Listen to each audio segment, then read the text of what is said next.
Race 5 is the first leg of the quaddie, jumping at 3:20, the Amelia Park handicap over 1,200 metres. And we'll have a look at the first up performance of Beat the Devil. Then by Battlestorm, further back Pretentious Chant. They come to the 300 metre mark and Saracino nursed in front, led by a length and a half. On Beat the Devil, now Battlestorm, and down the outside Pretentious Chant put their runs in. They've got to Saracino. Battlestorm went straight past him. Pretentious Chant runs to second. Now Pike draws the whip on Battlestorm. He's going to be much too good, the long odds on favourite. And Thought the run had merit there from Beat the Devil. It was only a small field, and its defeat behind Battlestorm really isn't too bad at all. But the 1,000 metres, I'm not sure really suited the horse. It was its first run at that distance, and it just seemed to be requiring that little bit more distance late in the event. We saw the horse jump well. It wasn't ridden with any great intent. It was just relaxed to sit second on that occasion. But with Brodie Kirby jumping on board in gate 7, if it begins well, the horse may well be able to lead this race and be in front for a long way. Second pick is obviously the 5 in Free Trade. It gets the blinkers on. Chris Parnham's jumping back on the horse. And also, just given the wide barrier, I'm expecting they might just try and ease it back to sit maybe outside the leader, but possibly even one out, one back. That's been the word from the camp the last couple of starts. It doesn't necessarily have to lead. But look, the horse, it's hard to fault what it's been doing from a ratings point of view in the last 4 starts. Third pick is the 2, Moshard. It's had 28 days off going into this race. Last time we saw it, settled back in the run, 5 back the fence, managed to get that rails run in the straight, and it was too strong late. It'll probably end up opting for a wider run on this occasion with gate 5, but it does command some respect. And then fourth pick is 6, Black Sabbath, who's just been mixing and matching its form this preparation, but the overall figures it's been producing have been okay. Drawing gate 1, should be able to sit box seat and then just get that softer run in transit once more.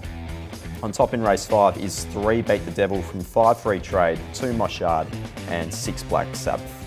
Race 6 at Belmont jumps at 3:55. It's the Glenroy Chuff handicap over 1,600 metres, and we'll have a look at that first up performance of No Say In It, last seen at Belmont. Around the corner, nearly finished up in the car park at the 350. He's got out to the middle, the Velvet King, double digit. Nikita's cut the corner though. Now Touch of Silver, missile launch, run on. The Velvet King inside the 200, all out there on his own in the middle of the track, but still clear. The Velvet King, Touch of Silver. Now here comes Friar-esque. Friar-esque is storming home with Nikita's. Friar-esque hits the lead. Friar-esque Friar-esque. It's just coming off a short let up there, No Saying It, and I thought it attacked the line really well and was good past the post as well. It settled 5 back the fence, stayed on the rails, and as I said, just made that decent ground past the post. And this looks a very even race, and the map's probably going to be the hardest part. But from gate 4, no defined leader in the event. It may well be able to settle midfield and just be able to go around them and use that turn of foot that we know that the horse possesses. Second pick is the 1, Touch of Silver. It's another horse that has a really nice turn of foot. It's established, managed to put itself a little bit more forward there last start, sitting 3 back the fence, but it couldn't quite match the sprint of the winning couple there. But look, it does find another suitable race, and the dry track should also suit the horse. Third pick is 2, Lord Help Me Run. Hard to knock what this horse has done recently. Last start, it managed to hold 1 out, 1 back. It ground down the leader, but it's just got a slightly sticky gate from gate 9. Wouldn't be surprised if the horse actually led this event. And then fourth pick is the 7 in Double Digit, who settled outside the leader there last start. It was a bit stop-start in terms of the overall sections, and it just seemed to just fade over the last 50 to 100 metres or so, but again, finds another nice barrier in gate 1. On top in race 6 is 10, No Say In It, from 1, Touch of Silver, 2, Lord Help Me Run, and 7, Double Digit. Race 7 at Belmont jumps at 4:30. It's the Dorsonia handicap over 1,600 metres.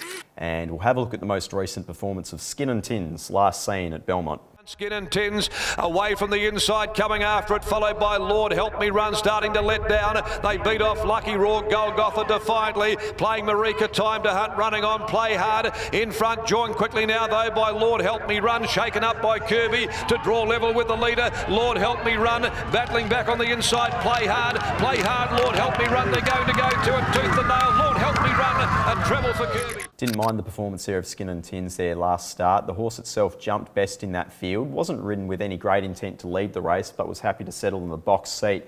And that looks like being the same case again on Saturday. There's not too much speed up front in this event, it must be said, but from gate 1, it should put itself into the race and settle in the first few runners.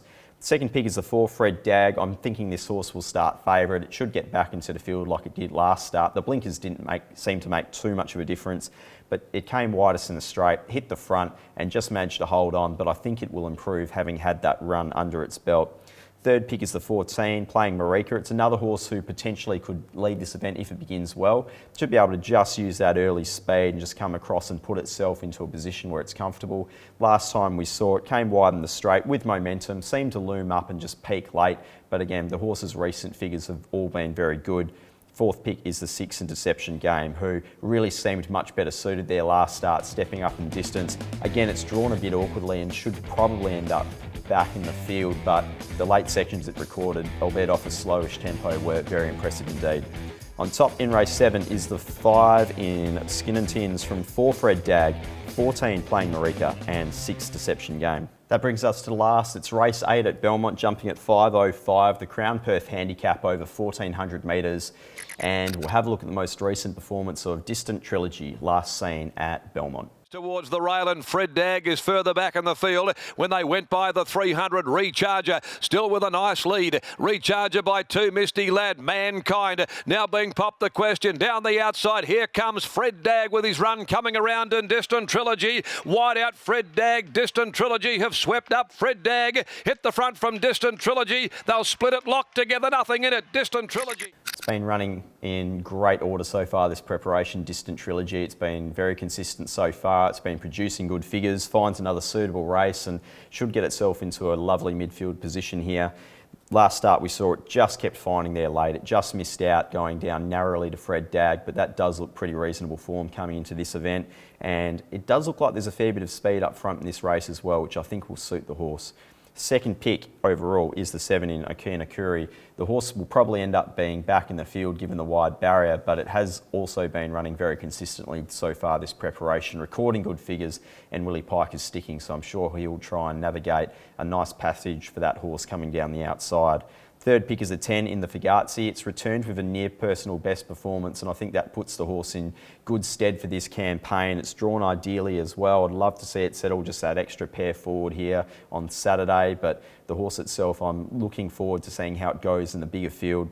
Fourth pick is a 9 in Rosebush, who managed to go okay their last start, but overall the sections were a bit stop-start, so I think there was a few excuses there. It settled outside the leader and was just swamped there in the last 200 metres. On top in the last is the 1 in Distant Trilogy from 7 Okina Kuri, 10 the Fugazzi and 9 Rosebush. Best bets at Belmont, race 2, number 1 Metro Boy and race 8, number 1 Distant Trilogy. That's all from us here at Perth Racing. If you'd like to keep up to date, stay in touch via our website or on social media. Until next time on the box seat, I'm Pete Anthemus. Good punting and go well.